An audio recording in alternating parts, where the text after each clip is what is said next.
Hello everyone, আমাদের এখানে বন্যা হয়ে প্রচণ্ড মানুষের ক্ষতি হয়েছে। যেহেতু যাদের মাঠে ফসল ভর্তি ছিল তাদের ফসলগুলো সবই জলে পচে গেছে। অধিকাংশ সবারই ধান ছিল, ধান লাগিয়ে ফেলেছিল। বেশি মানুষ ধান লাগিয়ে ফেলেছিল, কিছু মানুষ ধান লাগায়নি।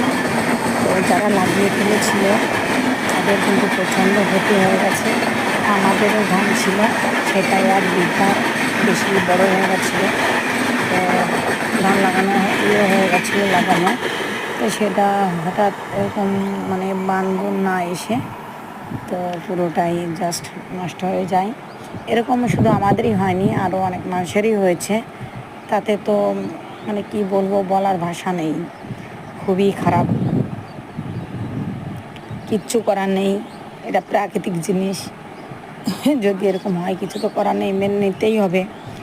কারণ আমরা হলাম মানুষ, আমাদের মানতে সব বাধ্য আমরা। তো ঈশ্বর যদি চান আমাদের কিছু করার থাকে না।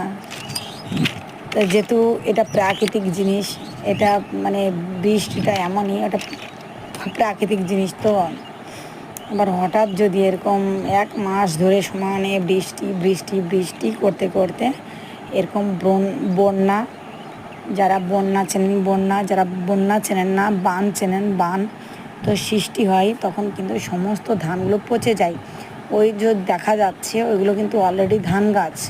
তো এখন অনেকটা জল চলে গেছে, নাহলে পুরোটাই এরকম জলে থই থই থই থই হয়ে গেছিলো। তাই জলটা বেশি দিন যেহেতু মানে থেকেছিল, অল্প দিনও থাকেনি, সেই জন্য সব গাছগুলো কিন্তু অলরেডি পচে গেছে, আর হবে না।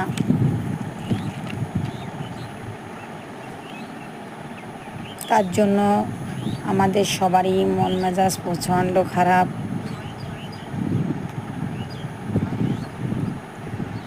খুব টেনশনের মধ্যে রয়েছি। এবছর আর ধান হবে না।